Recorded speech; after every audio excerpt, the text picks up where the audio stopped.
referente a qué cambios se hicieron, sino todo va a ser como consustancial, ¿sí?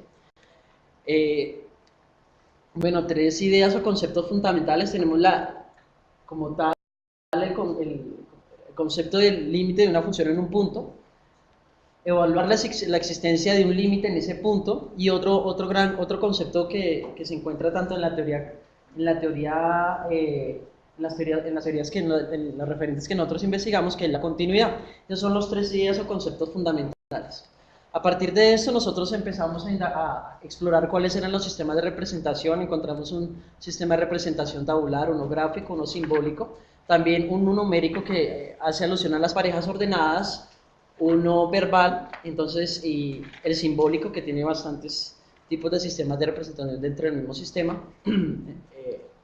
Y dentro de estos encontramos nuevos traducciones o transformaciones dentro del mismo sistema de representación. Encontramos aproximaciones numéricas, por ejemplo, pasar de la tabla a la pareja numérica. Encontramos traducción del sistema de representación tabular al numérico. Aquí encontramos por ejemplo, para pasar de la tabla para pasar aquí a la gráfica, encontramos traducción gráfica de la función a partir de coordenadas.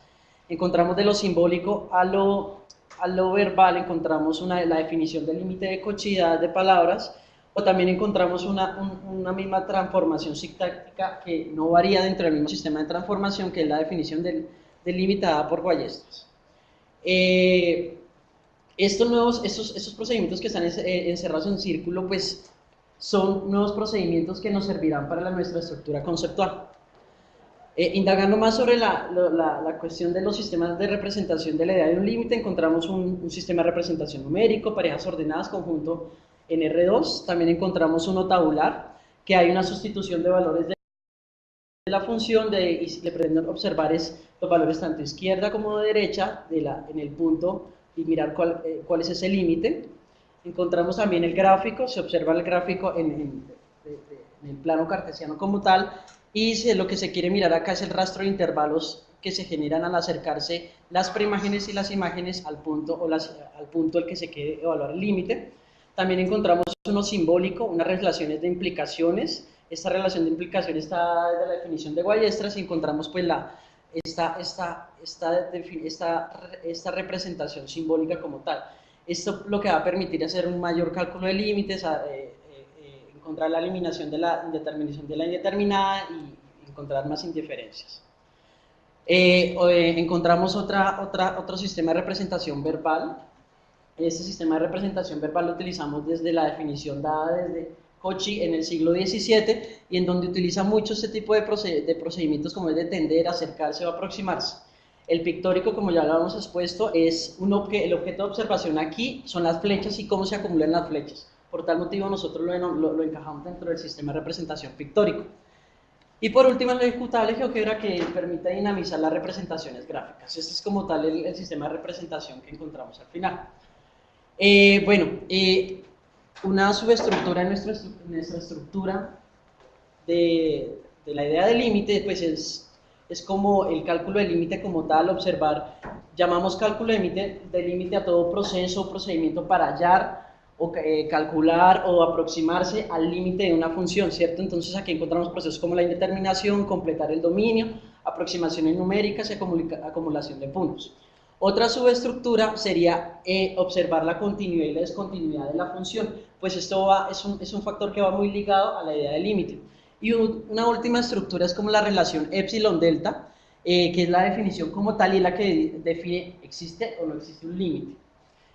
Encontramos aquí nuestra estructura general, la estructura conceptual, y encontramos tres grandes subestructuras.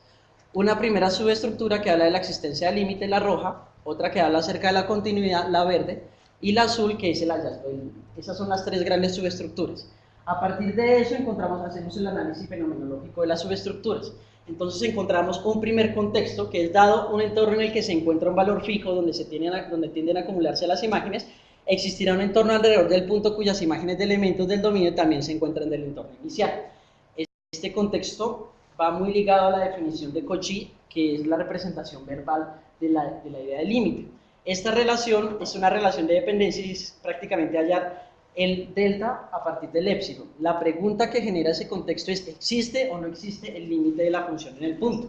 Esto va ligado a fenómenos como los límites laterales, encontrar la existencia del punto en una función, por ejemplo, fenómenos como la gravedad, otro fenómeno es donde se presentan algunas discontinuidades. Otro contexto es, dada una lista de elementos cercanos a un punto, ¿hacia qué valor fijo tenderán sus imágenes? La pregunta focal ahí es, ¿cuál es el límite de esta función? En este punto, los fenómenos que se encuentran sobre este tipo es, por ejemplo, algunos fenómenos como algunos fenómenos políticos, ¿sí? Políticos o laborales en donde se pide, digamos, hallar el interés compuesto. Da una lista de elementos cercanos a su punto, sus imágenes se acercarán a la imagen del punto. La pregunta fundamental acá, ¿es la función continua y discontinua en el punto? Es decir, el límite es la misma imagen del punto. Entonces esto hace referencia a fenómenos que hacen relación a razones de cambio. Esa es como tal nuestra estructura del análisis fenomenológico. Encontramos la idea de límite de una función, los contextos, la relación y las subestructuras que hacen parte de cada una. Por ejemplo, esta la relación epsilon-delta hacía parte del primer contexto, hallazgo del límite y características, que eran las tres subestructuras que habíamos encontrado inicialmente. Entonces, como consecuencia, como conclusiones finales, es que fue necesaria la consecuencia de cada uno de los organizadores. No podíamos, o sea, como tal, esa situación de cuál será por cuál organizador podríamos comenzar, cuál sería el más adecuado de alguna manera, pues la estructura que se hizo acá fue primero el conceptual, luego analizar la parte de representaciones y luego lo último, lo fenomenológico, pero vimos que a medida que de alguna manera modificábamos algo en algún organizador, automáticamente generaba una consecuencia en el otro organizador. Dado el caso en los fenómenos y en los fenómenos, por ejemplo, en el hallazgo de las subestructuras, o simplemente encontrar nuevos procesos en las representaciones, generaba encontrar nuevos procesos para la estructura conceptual. Otro gran problema que encontramos fue la delimitación del foco. Como ustedes saben, es un problema, la idea del límite como tal es algo muy abstracto, se encuentra clasificado por todo dentro de las matemáticas avanzadas, y entonces fue muy difícil delimitar el foco y encontrar qué era lo esencial y lo más relevante de la idea del límite. La observación de los contextos históricos fue muy importante, y no fue importante en determinada organizador, sino que fue muy consustancial en todos, ¿sí? Tanto en las representaciones como en la estructura conceptual como tal.